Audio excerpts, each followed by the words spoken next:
Okay, so I'm going to give a bit of an overview of the white paper that discusses some of the health cohorts that have been used in existing air pollution studies and as possibilities for work related to accountabilities, and then also an overview of some of the available health data. And I'd like to give some special attention to Fuyi and Yip, who pulled a lot of the materials together, particularly on CDC's Environmental Public Health Tracking Program, and also some of the data sources there as well. So this was certainly a team effort. And Paul Garvey as well at CDC. Next slide. There we go. Okay.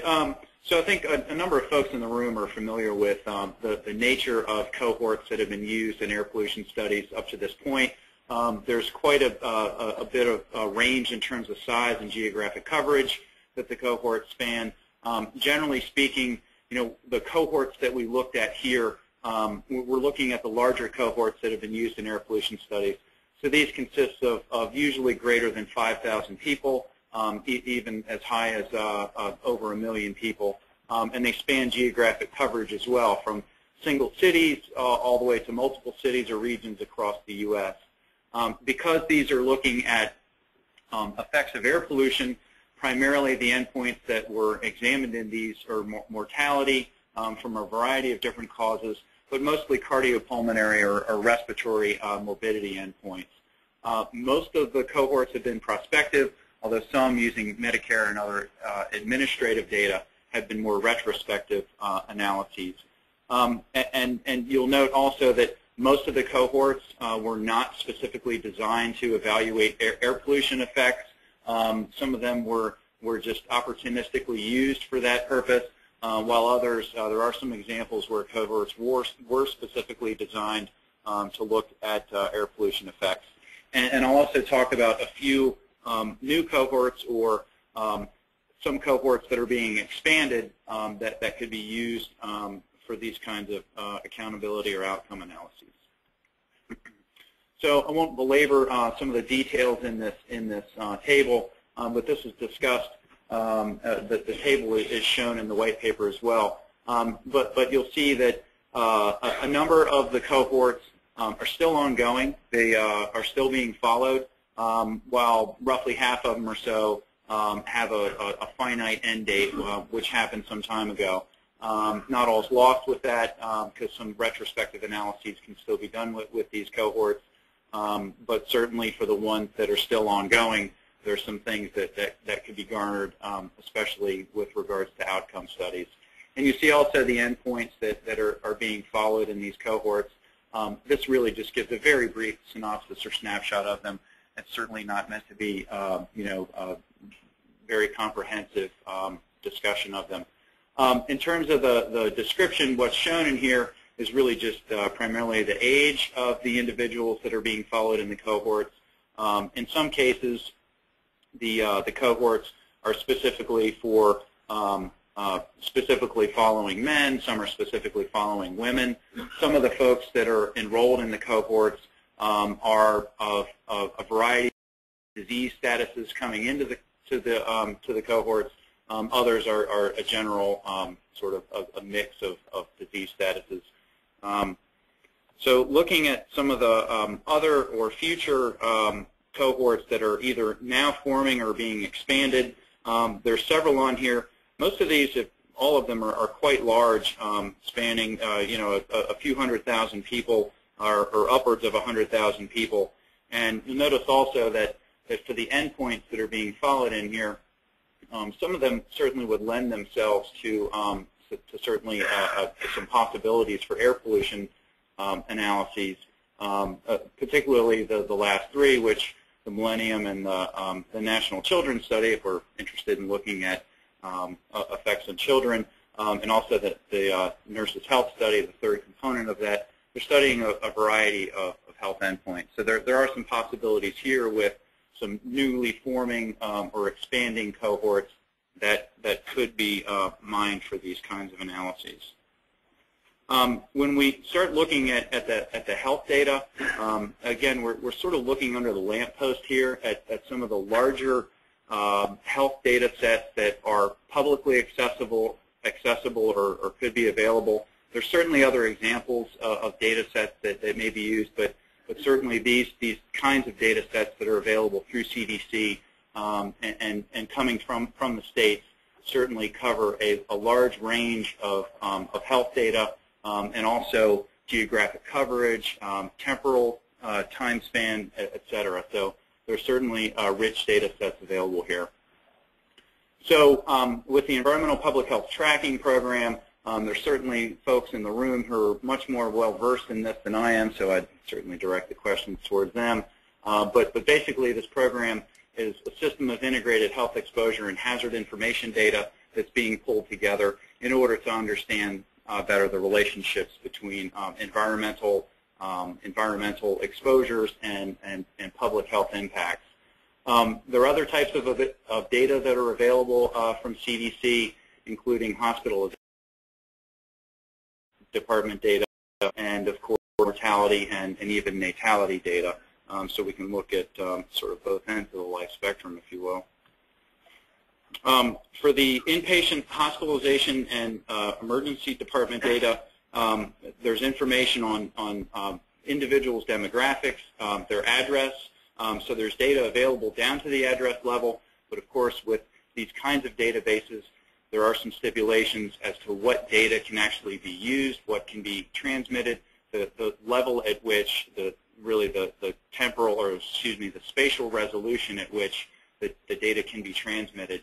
A lot of the data, as you'll see in the next table, shows that a lot of the data that's currently available is more coarsely resolved. It's at the county and sometimes larger levels. In terms of temporal resolution, it's at the monthly time resolution. That's not to say that higher spatial and temporal resolution data couldn't be available. Just some data use agreements may have to be put into place to allow that. For a lot of these data sets, you'll see for the hospitalization data and even the mortality and natality data, there's often a considerable lag between when the data is collected and when it can actually become available. And it ranges up to about 2 years, but for the mortality and natality data, it may be some shorter time frames than that. So as example administrative data, you'll see there are currently essentially 2 mortality data sets, both of which are at the county level currently, one of which is at the daily level. And these data are currently only allowed to be used for analyses of extreme weather events. For the monthly data that's more generally available, similar to the mortality data, the natality data is also at the county level in terms of spatial resolution and at the monthly level for the temporal resolution.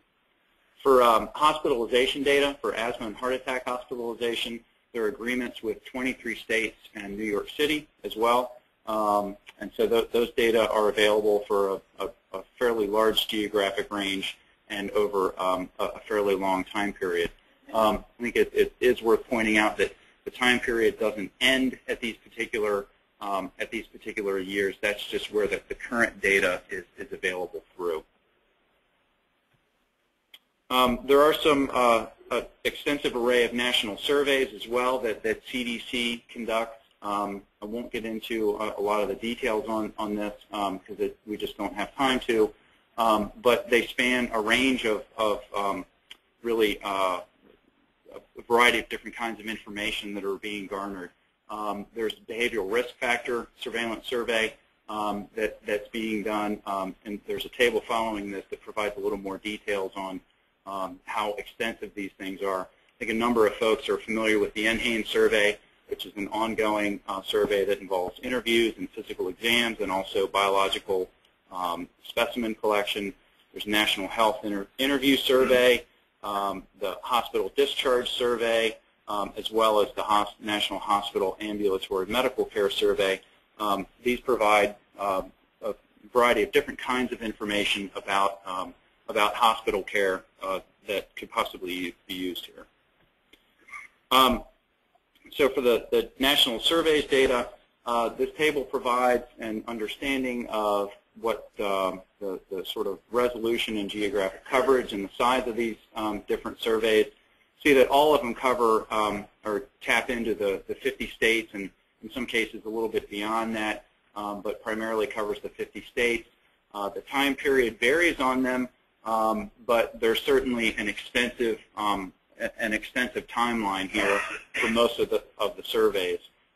In terms of the spatial resolution, that varies as well. Depends on the survey, depends on the nature of the data that's being collected. But the size of the surveys also varies quite a bit. And again, they're rather large data sets, so certainly a lot could be mined here. And one thing that we have been talking about as well is how air pollution has been changing and how it's expected to change over the next several years, possibly decade. We also know that the options for healthcare and the public health response in general, that public health trends are also changing as a function of time. So shown on here are a couple of plots that show over about an 8-year time frame for the discharge rate for selected hospitalization endpoints, looking at both ischemic heart disease and myocardial infarction, as well as respiratory diseases, asthma, and chronic lung disease. There's a decreasing trend over this time frame in all these endpoints. So this is another thing that we have to keep in mind, is that we're not dealing with static public health trends, but some changes over time.